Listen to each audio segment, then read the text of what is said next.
प्राचीन भारत 3। आरजे अतिशय classes, GK for UPSC, SSC, judicial service. विश्व का पहला गणतंत्र वैशाली में लिच्छवी द्वारा स्थापित किया गया।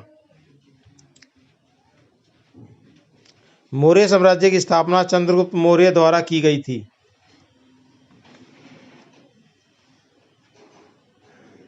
मौर्य साम्राज्य में प्रचलित मुद्रा का नाम पर्ण था। मौर्य सम्राट अशोक, जिसका नाम देवानाम प्रियदर्शी भी था। चाणक्य चंद्रगुप्त मौर्य का प्रधानमंत्री था। कलिंग विजय के उपरांत अशोक महान ने बौद्ध धर्म को अंगीकृत कर लिया था। बिंदुसार ने विद्रोहियों को कुचलने के लिए अशोक को तक्षशिला भेजा था।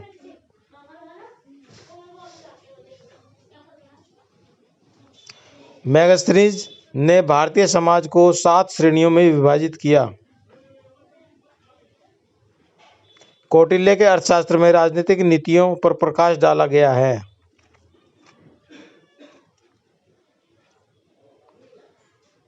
नंद वंश के पश्चात मगध पर मौर्य राजवंश ने शासन किया।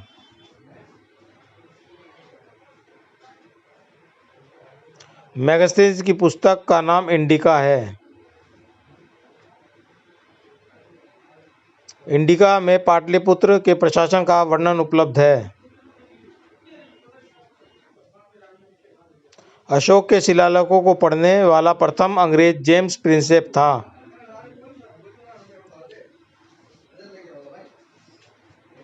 प्राचीन भारत का वह प्रसिद्ध शासक चंद्रगुप्त मौर्य था जिसने अपने जीवन के अंतिम दिनों में जैन धर्म को अपना लिया था।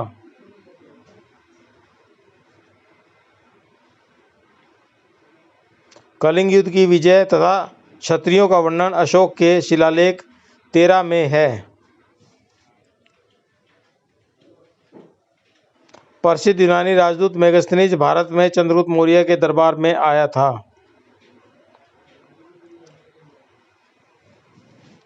कौटिल्य द्वारा रचित अर्थशास्त्र 15 अधिकरण में विभाजित किया है।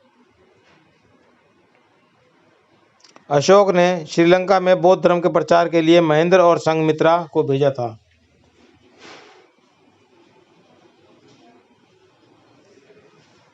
अशोक ने मनसेरा एवं शाहबाजगढ़ी में प्राप्त शिलालेख में खरोष्ठी भाषा का प्रयोग किया है।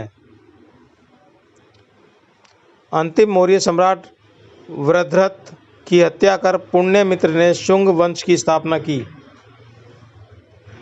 रोम साम्राज्य के अनुसरण पर कुषाण वंश के शासकों ने केसर सीजर की उपाधि ग्रहण की।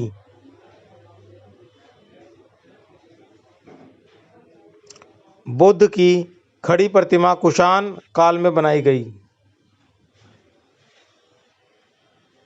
उत्तरी और उत्तरी पश्चिमी भारत में सर्वाधिक संख्या में तांबे के सिक्कों का किसानों ने जारी किया। विक्रम संवत 57 ईसा पूर्व से प्रारंभ हुआ।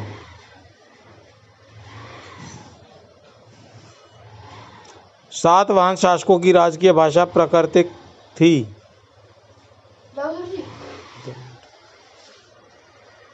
चरक कनिष्क के राज चिकित्सक थे।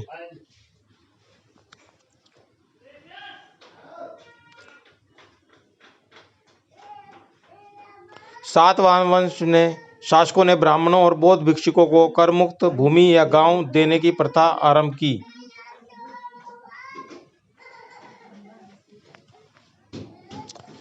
शक संवत को प्रारंभ सम्राट कनिष्क के शासनकाल में 78 ईस्वी में हुआ।